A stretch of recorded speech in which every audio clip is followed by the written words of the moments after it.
Good afternoon বন্ধুরা। এখন আফটারনুনই কেন বলছি জানো?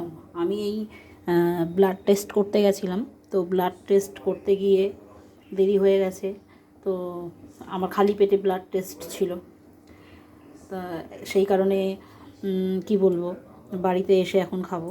তা সবে চা, সকালে যেহেতু চায়ের নেশা, তো চা ছাড়া চলে না, তাই চা করে নিয়েছি।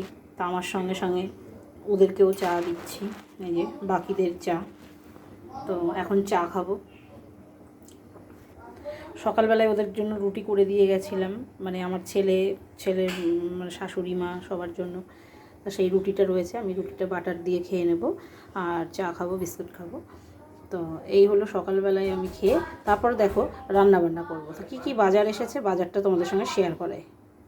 এ দেখো ইলিশ মাছ আনা হয়েছে আজকে বাজারে। আর এদিকে দেখো প্যাকেট প্যাকেট সবজি রয়েছে, আমি কিছুই বের করিনি এখনও। তবে রান্না করব, কি রান্না হবে না হবে সেটা তোমাদের সঙ্গে পরে শেয়ার করছি। তো ভিডিওটা এই পর্যন্তই এখন রাখলাম। Tata, bye bye.